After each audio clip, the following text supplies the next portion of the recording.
Assalamualaikum warahmatullahi wabarakatuh. Bismillahirrahmanirrahim. Ila hadratin Nabiyil Mustafa Sayyidina wa Maulana Muhammadin sallallahu alaihi wasallam wa ila hadrati abaihi wa ummahatihi wa dhurriyyatihi wa ikhwanihi minal anbiya wal mursalin wal awliya'i wa syuhada'i wa sahabati wa tabi'in wa tabi'in min ulama. Suntanin awliyasin syahid qadajin pada sebuah seralam. ثم إلى حضرة أولى إليه أينما كانوا بمشهد عظيم ما هو نبيه حسن الرحيم الشيخ مستعين آمين والشيخ عبد الله بن حسين بن محمد بن حسين بعلوي وجميع أساتذتنا الذين سبقونا بالإيمان غفر الله لهم الفاتحة أعوذ بالله من الشيطان الرجيم بسم الله الرحمن الرحيم الحمد لله رب العالمين الرحمن الرحيم مالك يوم الدين إياك نعبد وإياك نستعين اهدنا الصراط المستقيم صراط الذين أنعمت عليهم غير المغضوب عليهم ولا الضالين آمين. Pada kesempatan kali ini, karena kalian sudah naik di kelas 11, maka materinya dimulai dari halaman 26. Silakan kalian membuka halaman 26. Qala muallif rahimahullahu ta'ala wa nafa'na bihi wa bi'ulumihi wa a'ada alaina min barakatihi amin. Faslun ay hadha faslun wa min syurutis salati at-taharatu wa min syurutis sholati lan iku setengah sangking pira-pira syarat salat at-taharatu utawi sesuci anin najasati sangking pira-pira najis fil badani ing dalem badan wasaubi lan pakaian wal makani lan panggonan tempat wal mahmuli lan perkara kang den gawa apa lahu al fa in la mongko lamun ketemu hu ing uwang apa najisun najis aula kia utawa ketemu apa najis ya bahu ing pakaiane musolli au mahmulahu utawa perkara kang den gawa musolli. Musolli itu orang yang sholat. Bantolat mongko bantal apa sholatuhu sholate musolli illa ayyul qiya kejaba lamun nibaake illa ayyul qiya kejaba lamun nibaake sapa musolli hu ing najis oleh nibahke halan ing dalam saknalika au yakunu tawa'an apa najis ma'fuwan iku den ma'fu apa anhu najis contone kademi jarhihi kaya geteh lukane wong. Di dalam pasal ini menjelaskan tentang syaratnya sholat, bahwa di antara syaratnya sholat adalah harus dalam kondisi suci. Karena ketika ada orang kok sholat dalam kondisi ada najisnya, entah itu di anggota tubuhnya, pakaiannya, tempatnya, maka sholatnya tidak sah. Oleh karena itu, tentang masalah kesucian ini harus diperhatikan dengan betul. Tadi telah disebutkan tentang masalah suci. Suci di mana? Fil badani, di dalam badan kita. Maka ketika di situ kita tidak tahu, tiba-tiba kita menyentuh kotoran. Ini kita harus segera mensucikan ketika mau hendak sholat. Ini. Kemudian pada pakaian Tidak tahu tiba-tiba kita pas duduk di bawahnya di situ ada kotorannya. Nih, maka status dari pakaian yang kena tadi itu adalah menjadi najis. Oke, najis. Karena apa? Karena kena kotoran tadi. Oleh karena itu harus disucikan. Lah ini dalam masalah mensucikan pakaian ini harus diperhatikan dengan betul. Kenapa? Karena terkadang ada orang itu mencuci bajunya dengan cara dicampur jadi satu. Misalkan ada seragam sekolah, baju biasa, yang mana salah satu dari baju tadi itu terkena najis. Lalu bagaimana cara kita untuk mensucikannya? Yaitu baju yang di situ dalam kondisi najis, kena najis tadi, ini kita sendirikan, kita kocor dulu sampai suci. Setelah di situ suci, baru dikumpulkan. Jangan sampai dicampur. Kenapa? Ketika di situ baju yang kena najis dicampur dengan yang lain, maka nanti yang lain ikut najis. Ini caranya. Kemudian setelah kita mencuci semuanya, kita harus membilasnya. Ini juga harus diperhatikan. Kadang-kadang itu kalau orang melondrikan, kadang-kadang ya, karena pegawai laundry itu kan ada yang mengetahui tentang masalah hukum fikih, ada yang belum, ada yang tidak mengetahui tentang masalah fikih. Oleh karena itu kita harus hati-hati dalam masalah melondrikan ini. Ketika nanti kalian ada yang melondri ya baju, carilah laundry yang di situ statusnya dia ini mengetahui tentang hukum fikih, karena nanti manfaatnya dari kesucian itu kan pada diri kita semua nanti. Kenapa? Ketika baju kita itu suci, maka ibadah kita, sholat kita ini sah ya. Wal makani, kemudian tempat yang kita gunakan untuk sholat ini harus suci ya, harus suci. Wal mahmulillah, dan sesuatu yang kita bawa. Misalkan di situ ada orang memakai serban, ini serbannya harus suci. Jangan sampai di situ serbannya saking panjangnya, kemudian tidak tahu di situ sampai apa namanya klengsek di bawah, yang mana bawahnya itu ada najisnya. Maka ketika seperti itu, ini nanti membuat sholatnya tidak sah.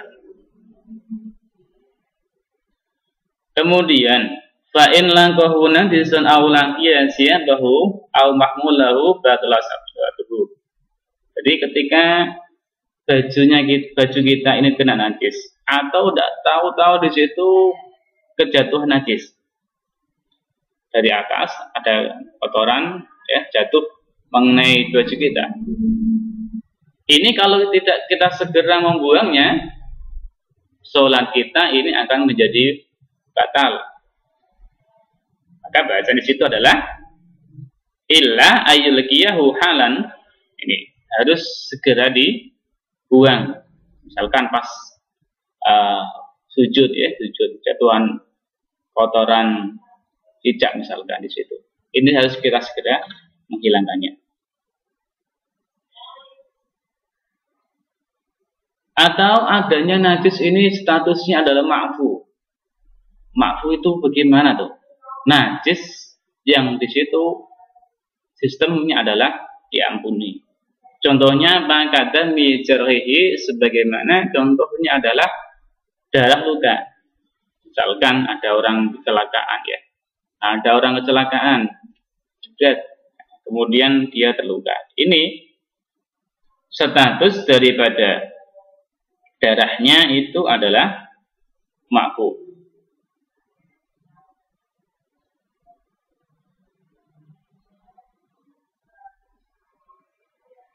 Ma'fu ini secara mutlak ya. Ketika berasal dari diri sendiri, ini ketika sedikit, ini ma'fu. Banyak juga ma'fu. Jadi darahnya orang yang kecelakaan itu, status darahnya itu ma'fu. Akan tetapi ketika darah tersebut itu berasal dari orang lain, misalkan teman kita, dia kecelakaan kemudian kita ketempelan darah tersebut, maka di situ statusnya adalah tidak ma'fu, tetap harus dicuci. Wa yajibu lan wajib apa izalatun najisi, ngilangi najis, lam yu'fa kang ora den ma'fu apa anhu najis. Bi izalatil aini kelawan ngilangi kahanane, min tu'min sangking rasane walaunin lan wernane, warihin lan ambune, oleh ngilangi bilma'i kelawan banyu al mutahhari kang bisa nucekake. Wal hukmiyatu utawi carane ngilangi najis hukmiyah iku bijaril ma'i kelawan ngilekake banyu alaiha ing atase hukmiyah. Wal kalbiyatu utawi najis kang bangsa asu iku bi ghusliha kelawan basuh kalbiyah, oleh basuh sab'an kelawan ambal kaping 7. Ahaduhunna utawi salah sijine sab'an iku mamzujatun dan campur biturabi kelawan debu. Sifat turab at-tuhuri kang suci. Wal muzilatu lan ngilangi lil aini maring kahanane. Wa in ta'addadat senajan wawilangan atau banyak apa najis wahidan ing hiji iku wahidan hiji. Wa yustaratu lan den syaratake apa wurudul ma'i nekake banyu ing kana lamun ana apa ma iku qalilan sithik. Jadi wajib hukumnya membuang najis yang statusnya tidak ma'fu. Jadi yang ma'fu tadi contohnya adalah darah, darah. Ini yang tidak ma'fu misalkan di situ contohnya kotoran ayam misalkan ya. Pas kalian duduk, tiba-tiba di situ di sebelahnya tangan kita ini nempel mengenai kotoran. Ini status kotoran ayam di situ adalah najis yang tidak ma'fu. Lalu bagaimana cara menghilangkannya, cara mensucikannya, yaitu biizalatil aini, dengan cara menghilangkan kahanannya, yaitu kotoran daripada najis tadi, kotoran tadi ya. Dia harus hilang min tu'min rasanya hilang. Walaunin warnanya harus warnanya hilang. Jangan sampai di situ sampai apa? Masih ada bekas warna misalkan ini harus hilang. Atau kalau di baju, ini bajunya harus warnanya harus hilang.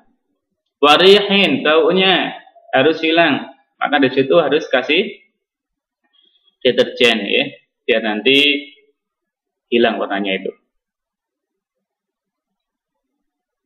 Dengan menggunakan apa? Bil ma'i al mutahhari, dengan menggunakan air yang di situ bisa mensucikan. Apakah ada air yang tidak mensucikan? Ada. Jadi ada status air yang di situ suci, mensucikan, ada yang suci tetapi tidak mensucikan, ada yang di situ bukan najis. Contoh air yang suci mensucikan di situ adalah contohnya air yang berasal dari laut misalkan, berasal dari sumur, di mana air itu melebihi dari 2 kula. Ini statusnya adalah suci, mensucikan. Kemudian ada air yang di situ suci tapi tidak mensucikan. Contohnya apa? Contohnya di situ adalah seperti air kopi ya, teh, air susu dan yang lainnya. Ini statusnya suci, tapi tidak mensucikan. Artinya, ketika di situ airnya itu kita konsumsi, diminum, ini boleh. Tetapi kalau kita gunakan untuk berwudu, ya, untuk mensucikan, ini tidak bisa.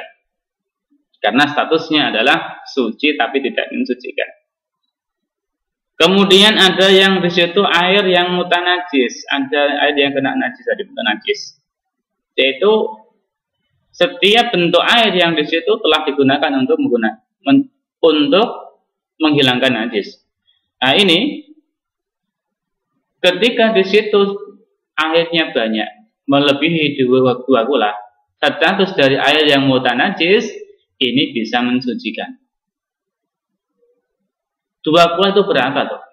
2 kula yaitu kalau kalian hitung pakai meteran, yaitu seukuran 60 cm kali 60 cm.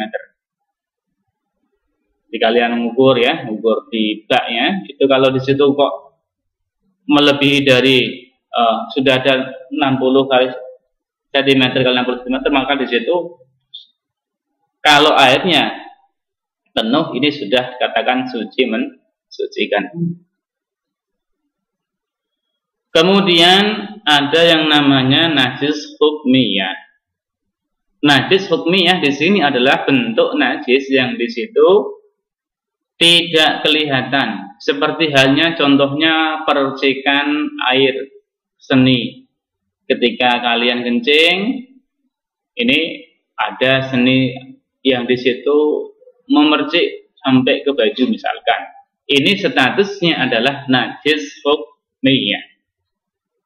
Jadi secara kasat mata ini kadang-kadang tidak kelihatan, apalagi ketika di situ kena air, kena angin, gitu. Lalu caranya bagaimana cara mensucikannya? Yaitu bijaril ma'i 'alaiha, harus mengaliri air, jadi kembali. Semuanya di situ harus dialiri air. Cuma bedanya kalau najis yang tadi